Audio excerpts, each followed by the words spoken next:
8월은 쉬어간다더니 그렇지가 않네요. 최근 들어서 시장 분위기가 괜찮습니다. 양 지수 모두 3일 연속에 빨간불이 들어오고 있고 사실 3일 그 전에 하루 정도 소폭에 밀린 것을 제외하면 거의 10거래일 가까이는 상승 흐름을 타고 있는 국내 시장 흐름을 확인할 수가 있습니다. 특히 최근 요 며칠 2, 3일 상간에는 종목들의 화려한 종목별 수익률 게임이 펼쳐지고 있는데요. 오늘 우리가 주목할 쪽은 바이오이지 않나 싶습니다. 과연 제약바이오들의 시기가 온 것일까요? 최근 들어서 지난달 즈음에서부터 외국인 투자자들의 수급이 이쪽 섹터로 정말 많이 유입된다라는 것이 확인이 됐었는데요. 주가가 참 많이 오릅니다. 개별 종목들을 들여다봐도요.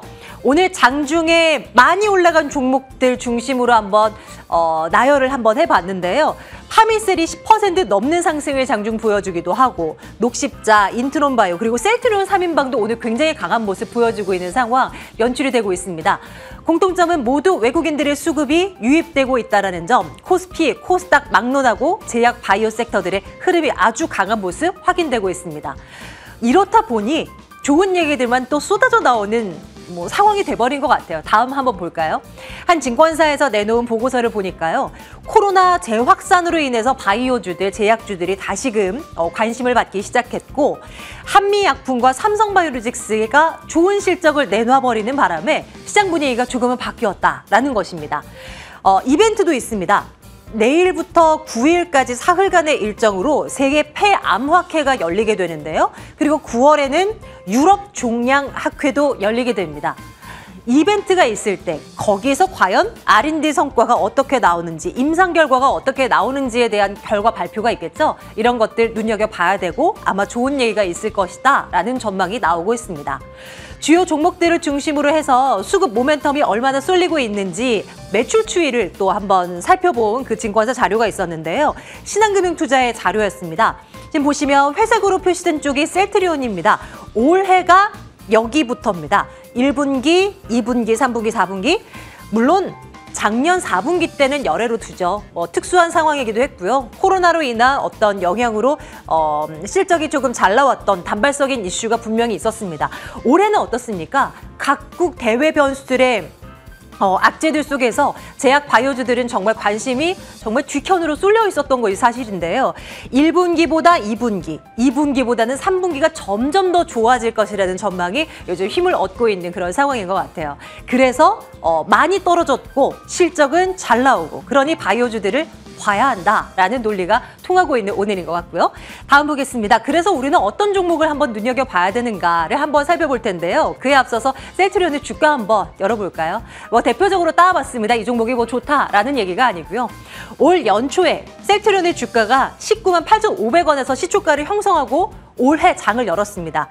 그런데 5월 중순이었습니다. 13만 원 선까지도 내려갔던 셀트리온이 다시 힘을 냅니다. 이제 연초 수준의 가격까지 회복한 모습을 확인되고 있는데요. 더 갈 수 있을까? 주목이 되고 있습니다. 각 증권사에서는 다양한 종목들을 탑픽 종목으로 내세우고 있는데요. 일단 신한금융투자에서는 레고캠바이오와 알테오젠 등을 탑픽 종목으로 올려놓고 있고요. DB금융투자에서는 한미약품과 바이넥스를 눈여겨보라라는 이야기를 하고 있는 것 같네요. 여러분들의 관심 종목 안에도 바이오, 제약 섹터가 있다면 한번 참고해보시는 거 어떨까 싶고요. 저희는 오늘 또 다른 쪽으로 한번 눈을 돌려보도록 하겠습니다. 시장의 얘기와 함께 또 눈여겨볼 만한 업종, 종목은 무엇이 있을지 지금 고민 들어가겠습니다.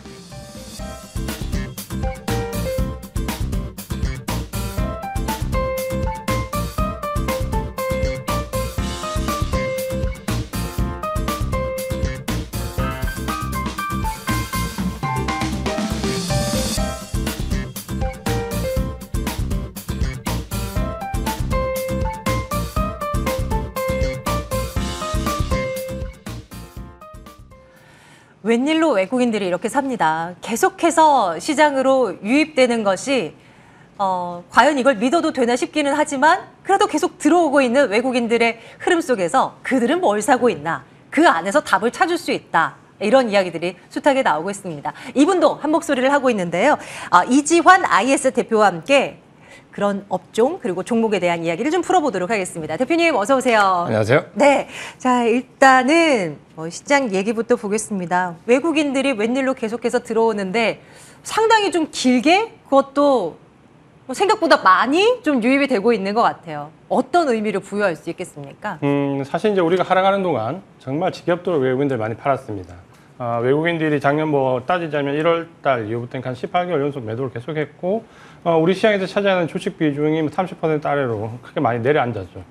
그만큼 많이 팔던 외국인들이 불과 지난달부터 이제 매수를 좀 전환했는데, 지난달 7월 14일, 그러니까 정확히 보시면 옵션 만기일 이후에 외국인들의 수급은 매수로 전환이 되었습니다. 오늘까지 하면 코스피 시장에서 한 2조 5천억 정도 매수를 했고, 사실 이제 우리가 그 초반에 7월 달에 매수할 때만 해도 물량이 좀 작았고, 맞아요. 매도를 하지 않는 것만 해도 다행이다라는 네. 심리를 굉장히 많이 가졌고, 겨우 이게 긴가민가 하다가 한 달 정도 남짓 좀 안 되게 보니까 불과 그 며칠 상간에 2조 5천억이라는 상당히 세게 어떻게 보면 매수를 좀 했습니다. 그러니까 지금 외국인의 매수는 단순하게 초반부에 공매도 한매에 국한됐던 부분이 아니라 지금은 좀 사야 될 섹터에 일부 매수가 유입되니까 매집도 좀 유입이 된다 이렇게 좀 보셔야 될 것 같고 특히 이제 외국인들 그 수급의 주체가 우리나라 비중에서 외국인들 차지하는 비중에서 한 40% 이상 차지하는 미국이 이제 미국계 자금이 지금 계속해서 5월달 이후에 매수로 좀 유입이 되고 있고 지금 이제 사정이 좀 급한 영국이나 스위스 같은 유럽계 자금이 좀 빠져나가고 중동계 자금이 좀 주춤하는 사이에 어떻게 보면 우리 시장의 가장 메이저라고 할 수 있는 미국계 자금들이 꾸준하게 유입이 되고 있다는 것은 우리가 상당히 긍정적으로 좀 볼 필요가 있다 이렇게 말씀을 드리겠습니다. 좋습니다. 그러면 이제 그들이 어떤 쪽으로 눈독을 들이고 있는지 한번 하나하나 살펴볼 텐데요. 일단은 오늘 강하게 조금 올라가고 있는 업종 가운데 2차 전지 섹터 한번 짚어봤으면 좋겠어요. 일단 미국에서는 테슬라, 대장이 테슬라가 이제 900슬라도 회복을 했고 또 이 분할 이슈도 뭐 일사천리로 이제 해결되고 있는 상황이고 이런 가운데서 국내 시장에서는 에코프로도 오늘 시장에서 강하고 LG 화학도 강해요. 이런 가운데서 딱 튀어오르는 종목들이 너무 많은 2차 전지 관련 섹터입니다. 당분간 이쪽 우리도 함께 관심을 가져도 괜찮을까? 대표님 어떤 생각이세요? 관심을 가져야죠. 그래요? 지금 이제 외국인들이 사는 쪽으로 우리가 포커스를 맞출 수밖에 없고 네. 테슬라가 지금 이제 또 다시 이제 주식 분할, 3분의 1로 주식 분할을 하는데 이렇게 되면 이제 또 유통 주식 물량수가 또 늘어나면서 어쨌든 뭐 펀더멘탈이 바뀌는 건 아니지만 보통 시장은 이걸 단기적으로 일단 호재로 많이 받아들이고 실제로 지난번에도 테슬라가 주식 분할을 했을 때 잠깐 주춤했지만 주가는 올랐습니다. 테슬라가 어떻게 보면 이제 전기차 모멘텀을 좀 이끌고 있는데 이 테슬라의 그 보면 CEO 리스크가 물론 있지만 실적이 생각보다 나쁘지 않았습니다. 그러니까 지금 공급 부족 이슈가 자동차 업계 전반에 좀 불면서 테슬라 실적에 많이 총각을 좀 다투었는데 뚜껑을 열어보니까 생각보다 실적이 좀 나쁘지 않았고요. 특히 이제 중국 쪽에서 우려했던 부분들이 그렇게 예상보다 많이 나쁘게 나오지 않았습니다. 그러니까 이런 부분들이 주가에 대한 안도가 좀 생겼고 여기 다시 주식 분할 이슈가 불면서 테슬라 주가는 지금 보시면 5월달 이후 저점 이후로 보면 벌써 한 50% 정도 올랐거든요. 상당히 이제 많이 올랐죠. 근데도 불구하고 지금 미국계에서 나오는 레포트들을 본다면 대부분 테슬라에 대해서는 좀 우호적입니다.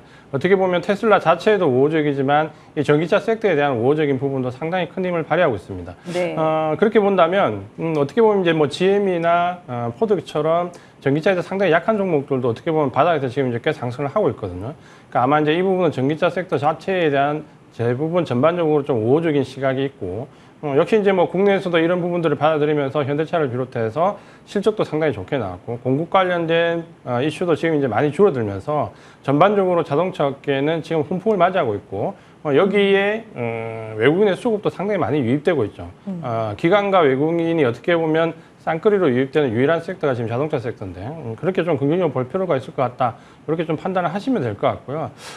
또 한 가지는 그 최근에 그 한 달여 정도를 미국에서 나온 그 자동차 관련 레포트들을 좀 모아보면 이 자동차 업계는 올해가 턴어라운드 되는 첫 주기지만 올해보다는 내년도가 더 좋을 것이다라는 레포트들이 많이 나오거든요.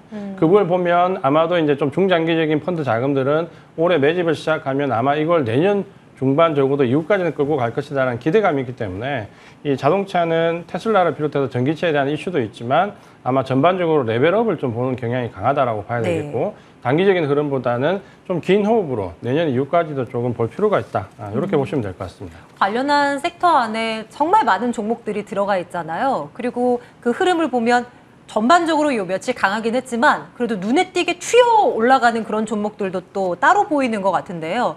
이왕 뭐 시장이 성장을 하고 뭐 여기 다 좋겠다, 중장기적으로는 다 괜찮을 거다라고 이야기가 나오지만 그래도 이왕이면 좀 수익률이 좀 두드러지는 쪽에 붙고 싶거든요. 그렇죠. 근데 어떤 쪽을 생각해 봐야 될까요? 2차 전지는 우리가 좀 볼 때 좀 주의할 필요가 있습니다. 오늘 이제 에코프로나 사실 2차 전지 소재 쪽으로 화학 쪽은 상당히 좋은 흐름들이 많이 나오고 있거든요. 네. 특히 이제 양극재를 중심으로 해서 주가 모멘텀이 상당히 좋은데 반면에 이제 우리가 2차 전지 지금 현재 글로벌 현황을 보면 사실 그렇게 좋지가 않습니다. 최근에 나온 2차 전지 점유율을 본다면 차트 도표를 잠깐 보시면요. 네, 볼게요. 지금 우리나라가 상당히 지금 위태로운 상황입니다. 그러니까 중국의 지금 CATL을 보시면은 점유율이 2021년도 28.6%에서 지금 34.8%로 압도적으로 1위 올라섰고요. 그러네요. LG 에너지 솔루션이 거의 24%에서 지금 14%대로 내려앉았고, 네. 삼성 SDI도 5.8%에서 4.9%. 여기 이제 자세히 보면 4위의 파라소닉도 보시면은 15%에서 9.6%로 내려앉았거든요. 그러니까 저걸 보면 우리가 한중일 삼국이 2차 전지를 상분하고 있다고 생각을 했는데 지금은 거의 이제 중국이 압도적으로 점유율이 높아졌고 상대적으로 우리 2차 전지나 일본 2차 전지 업체들은 상당히 점유율이 떨어졌습니다. 그러니까 이걸 본다면 전방 산업 자체에 대한 접근보다는 중국 업체들에도 공급을 원활히 하고 있는 소재나 부품 쪽, 특히 이제 2차 전지 소재와 관련된 쪽으로 보시는 게 지금은 조금 더 주가 탄력이 뛸 수 있고 네. 에코프로도 오늘 그런 의미에서 좀 이해를 하시면 될 것 같습니다. 한번 눈여겨봐야 될 것 같아요. 이번에는 또 다른 쪽을 한번 들여다보겠습니다. 네이버, 카카오 한번 살펴볼게요. 사실 오늘장에서는 그쵸, 오늘은 네이버는 밀리고 카카오는 쉬어가고 그런데 어제도 그랬고 그저께도 그랬고 갑자기 뭐 나스닥 지수가 상승을 이어나가더니 뭐 국내 대표 IT 플랫폼 기업도 너무 저평가 아니냐, 이제 성장주도 간다 뭐 이러면서 네이버, 카카오의 상승세가 두드러졌던 지난 며칠간이었습니다. 게다가 실적이 또 잘 나온 것이 어제 오늘 또 확인이 되기도 했고요. 이들로의 수급도 그래도 양호한 것으로 좀 최근엔 나타나고 있는데 좀 좋은 점수를 줘도 괜찮을까요? 요거는 이제 우리가 조금 생각을 좀 해보셔야 됩니다. 그러니까 지금 이제 악재가 마무리되는 국면이냐, 네. 아니면 지금 이제 일시적으로 실적이 생각보다는 조금 낮다라는 과도기적이냐라는 부분은 아직까지는 좀 논란이 있다 이렇게 좀 보셔야 될 것 같고, 특히 이제 네이버나 카카오는 우리 개인 투자자분들이 굉장히 많이 매수했던 종목들인데 그만큼 낙폭도 가장 컸습니다. 그러니까 이 부분은 어떻게 보면 코로나19 이후에 유동성 장세에서 가장 변동성이 크면서 유동성을 집중적으로 받았던 섹터고, 어떻게 보면 비대면과도 좀 연관이 되면서 지금 이제 코로나19 이후 급락에서 가장 데미지가 컸던 섹터이기도 합니다. 문제는 이제 우리가 지금 현재 잘 생각해 봐야 될 부분이 지금은 유동성 장세에서 실적 장세로 넘어왔고 실적이 가장 중요한데 이 실적이라는 거는 현재의 실적이 아니라 앞으로의 가이던스가 중요합니다.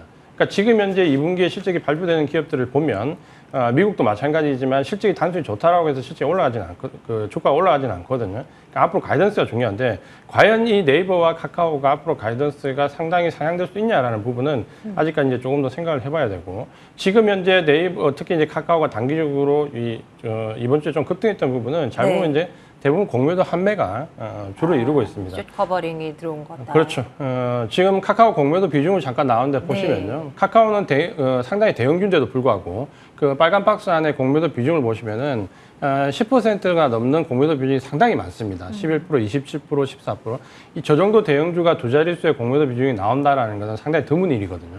그러니까 여전히 카카오 쪽은 공매도 쪽을 생각하는 하방 쪽으로 생각하는 그만큼 주체 세력들이 상당히 많이 있다라고 좀 보셔야 되고, 저 부분이 최근에 이제 시장이 좀 좋아지면서 일부가 공매도 환매로 들어오면서 단기간 이제 급등하는 모습이 이제 나오는데 이런 공매도 환매가 지난 이후에도 추세적으로 매집을 통해서 상승을 이어갈 수 있냐라는 부분은 아직까지는 판별하기 좀 이르다 이렇게 봐야 되고, 우리가 네이버와 카카오도 또 주가를 조금 구분해서 볼 필요가 있는데 특히 이제 카카오 같은 경우는 우리가 이전에 상승했을 때 가장 주안점을 줬던 부분이 바로 이 플랫폼과 컨텐츠의 결합입니다. 그러니까 카카오가 굉장히 주가가 폭발적으로 나왔던 거는 플랫폼이라는 그 시대적 흐름뿐만 아니라 그 안에 들어가는 여러 가지 컨텐츠가 자체적으로 많은 차이가 있었기 때문에 이 플랫폼과 컨텐츠의 결합이 주가의 폭발적 상승을 이끌었거든요. 근데 지금 보시면은 카카오는 뭐 아시겠지만 카카오페이부터 카카오뱅크 대부분 지금 자회사들이 많이 상장을 시키고 있습니다. 그러니까 이렇게 계속해서 상장해 나가면 이 플랫폼과 컨텐츠의 결합이라는 쪽에서 본다면 이 시너지 효과는 상당히 줄어들 것이고, 결국 이제 플랫폼 관련된 부분만 남는다면 예전에 생각했던 것만큼 주가 부양률이 그렇게 폭발적으로 나오기는 좀 어렵습니다. 그러니까 이 부분은 네이버와 조금은 구분해서 볼 필요가 있기 때문에 네이버와 카카오에서 이 플랫폼과 컨텐츠의 결합이라는 부분은 네. 아마도 이제 앞으로도 계속해서 논란이 좀 될 것이고 특히 카카오의 자회사 상장 되는 정도를 보면서 주가 여부를 조금 확인할 필요가 있다. 이렇게 말씀을 드리겠습니다. 네. 똑같이 외국인들이 조금씩 사들이고 있는 그런 섹터 업종 종목임에도 불구하고 우리가 또 내다볼 수 있는 뷰들은 좀 달라요. 2차 전지는 오케이. 네카우는 조금 더 확인 작업 필요하다라는 거 이제 기억을 해두면서 이제 대표님의 관심 섹터도 궁금해요. 외국인들의 수급이 들어오면서 대표님의도 관심 속에 요것이 딱이네라는 게 있다면 뭐가 있을까요? 일단 이제 외국인 수급을 말씀하신 대로 좀 봐야 될 것 같고요. 지난 한 달여 동안 외국인들이 한 2조 4천억 정도 매수할 때 기관들이 1조 5천억 이상, 그다음 개인들이 매도하면서 사실 지금 시장의 매수 주체는 외국인 혼자라고 좀 보셔야 될 것 같습니다. 그 부분은 지금 이제 투신이나 연기금이 매수를 하지 않고 있기 때문에 외국인들의 그 단독 매수인데 투신은 이제 지금 현재 뭐 펀드 자금 유입이 없기 때문에 우리가 이제 속칭 말하면 돈이 없습니다. 연기금은 지금 아직까지 어떤 정책적으로 우리 코스피 시장에서의 그 비중 확대를 결정하지 않은 것 같고 그러다 보니까 지금 외국인이 매수하는데 외국인이 매수하는 섹터를 보면 지금 아주 명확합니다. 그러니까 지금 시장이 이전의 유동성 장세에서 바스켓 거래로 전체를 끌고 올라가는 시장이 아니기 때문에 아주 특정 섹터의 그 매수가 지금 국한되는데 그 섹터들을 본다면 IT가 압도적이고 IT에서 반도체와 2차전지 관련된 종목들 그리고 이제 자동차 그리고 일부 조선 같은 운송 장비. 그러니까 결국 IT와 이 운송 장비에 거의 매수세 전체의 95% 이상이 몰려있다라고 좀 보시면 됩니다. 그러니까 지금은 매수 주체가 외국인이고 외국인이 매수하는 섹터가 이 4개 섹터에 국한되어 있다라면 일단은 우리가 생각해 봐야 될 때 지금 보시는 도표처럼 화학 섹터와 전기전자, 운송 장비 저렇게 나뉘거든요. 네. 그 외 섹터에서 매수는 상당히 제한적입니다. 화학은 우리가 이제 화학이라고 얘기하지만 일부 풍력, 태양광 관련된 소재에서 올라왔던 걸 제외하면 대부분 2차전지 소재거든요. 그러면서 저기 2차전지 소재와 IT, 결국 반도체와 2차전지 그리고 운송장비에서 자동차와 일부 조선, 여기에 국한되어 있기 때문에 여기서 만약에 추세적으로 좀 포지셔닝으로 대응을 하시는 분들이라면 저 네 섹터를 일단 집중적으로 공략하시는 게 일단 맞을 것 같고요. 네. 저 네 섹터가 지금 어떻게 보면 계속해서 우리 시장의 바닥을 형성할 때는 반도체가 그리고 이후에는 자동차가 그리고 그 다음에는 2차 전지가 어떻게 보면 이 섹터들이 지금 돌아가면서 순환매 형식으로 상승을 하고 있거든요. 그러니까 만약에 내가 지금 현재 발빠르게 수익 종목 투자를 하기 어렵다라고 하면 차라리 저 네 섹터를 돌아가면서 순환매마다 눌림목마다 공격하거나 혹은 비중을 조금 조절하면서 조금 긴 호흡으로 보시는 것도 좋다. 이렇게 말씀을 드리겠습니다. 저 중에 한동안 정말 강했다가 최근 쉬어가는 게 대표적인 게 이제 운송장비 중에 자동차인 것 같은데 이게 지금 우리에게 매수의 기회를 주고 있는 사인일까요, 혹시? 그렇다 봐야죠.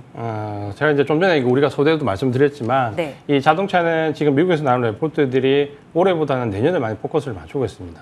그러니까 지금 현재 들어와서 단기적으로 20-30% 정도 수익을 내는 것도 크게 무리가 없지만 여기서 조금 포지셔닝 거래를 하셔가지고 올해 좀 그 매집했던 부분을 조금 분할로 사고 팔면서 내년 중반에 이후까지 좀 끌고 가시는 전략도 네. 상당히 좀 유효하다 이렇게 봐야 되고 결국 지금 외국인들이 매수하는 섹터에 특징이 있습니다. 그건 뭐냐면 결국 실적인데 그 실적이라는 게 실적 대비로 과도하게 하락한 종목의 실적입니다. 그러니까 우리가 대표적으로 그 코로나19 때 가장 공급 쇼테이지로 어려움을 겪었던 게 바로 반도체하고 자동차거든요.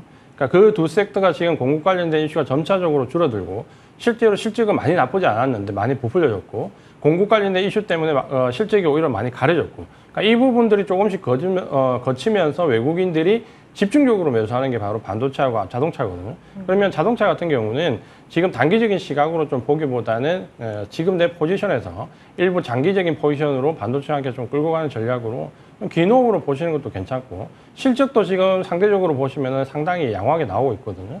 그렇게 본다면 자동차 하나 그리고 자동차 관련된 부품 종목 하나 이렇게 좀 중장기적으로 포지션을 끌고 가는 것도 괜찮다. 네. 이렇게 말씀드리겠습니다. 그럼 이 섹터에서 조금 더 들어가 볼게요. 뭐 완성차라든지 부품이라든지 뭐 다 통틀어서 봤을 때 제일 괜찮아 보이는 종목은 어떤 쪽일까요? 현대차는 뭐 지금 가장 필수적으로 보시면 되고요. 여기에 종목을 조금 더 하나 추가하고 싶다라면 네. 만두 같은 종목을 좀 보셔도 됩니다. 그러니까 만두 같은 종목을 지금 보시면은 오늘 이제 조금 어떻게 보면 바닥권에서 굉장히 크게 상승했고 오늘 이제 첫 눌림을 지금 들어가는 모습이거든요. 그동안 이 만도가 상승할 때 외국이나 기관들이 쌍끌이로 매수를 많이 했습니다. 그리고 오늘 이제 매도 물량이 조금 나와서 눌리는데 아마 이제 이 눌림이 어디까지 갈지 모르겠지만 이번 눌림목을 좀 공략해 볼 필요가 있고 만도는 그 2차 전지와 관련된 죄송합니다. 실적도 있지만 자율주행과 관련된 부분 그리고 최근에 나오는 이 안전장치와 관련되어 있는 자동 조정 장치 이런 부분에서 이번에 EU에서 그 법안을 좀 강화했죠. 그러니까 그런 거에 대한 지금 뭐 작은 모멘텀도 생길 수 있고 전반적으로 실적이 개선되는 부분에서 가져오는 그 특혜도 있고 자동차 관련되어 있는 부품 종목들이 대부분 가격이 싸고 저평가되어 있는데 만도나 현대차 이렇게 세트로 길게 한번 끌고 가보는 전략도 좀 괜찮다. 네. 이렇게 말씀을 드리겠습니다. 좋아요. 그럼 여유 있게 만도 눌린다 할 때 현대차는 당연히 필수고 여기 이제 부품단에서는 만도 괜찮아 보인다는 말씀 기억해 두시면서요. 그래도 뭐 한 목표가 저희가 뭐 마냥 기다릴 수만은 없으니까요. 목표할 만한 가격치를 좀 제시해 주신다면 어디까지 볼까요? 지금 이제 눌리는 과정에서 매수를 좀 보시면 될 것 같고요. 그 1차 목표 가격은 지금 오늘 이제 55,000원대 정도 들어와 있는데 이걸 좀 짧은 호흡으로 보면 65,000원 내에서부터 좀 긴 호흡으로 보면 그 위의 가격까지도 좀 볼 수 있습니다.